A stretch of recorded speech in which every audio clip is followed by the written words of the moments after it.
Our Catherine Norris Trent is in front of a checkpoint in Washington, D.C. She joins us now live from there. Catherine, it is still very early in D.C., 6 a.m. What's the feeling like in this city this morning ahead of the inauguration today?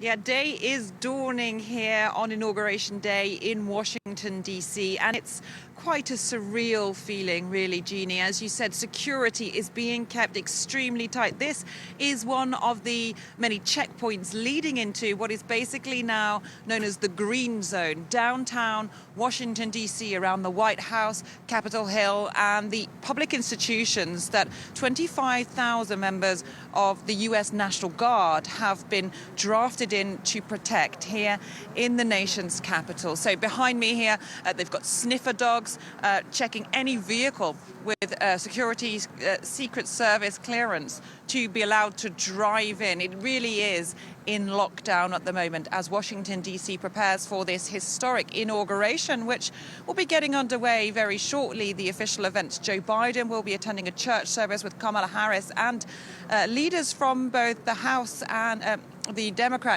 and Republican parties in what is billed as a show of unity. But round about the same time, you're going to have President Donald Trump leaving the White House for the very last time. And after that, then around 11 a.m. local time, the inauguration of Joe Biden as president and Kamala Harris as vice president will get underway at a very scaled back ceremony at Capitol Hill with only around 2,000 people there on the steps of the Capitol as that take place due to the coronavirus pandemic here. The U.S. has passed the bar of 400,000 people killed since the outbreak of COVID in the U.S. and, of course, due to these huge security concerns. In the meantime, as you mentioned there, Donald Trump set to leave the White House at any moment after a very tumultuous 4 years.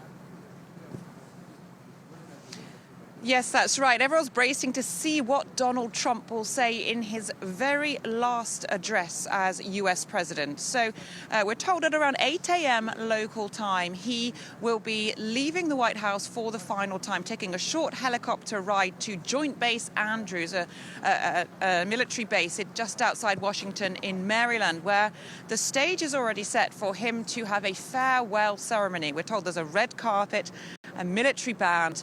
Apparently he'd asked for a 21-gun salute. We're not sure if that has been authorized.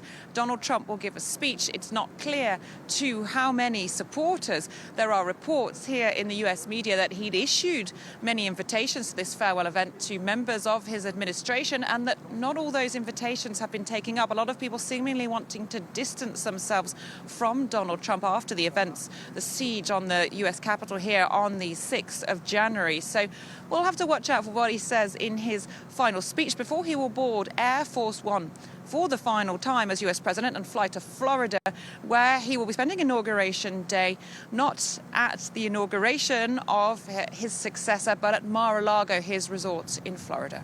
Catherine, thanks for that. France 24's Catherine Norris Trent there reporting for us from Washington, D.C. And we'll be checking back in with you throughout the day of this inauguration of the 46th president, Joe Biden. We'll talk a bit more about Biden's first term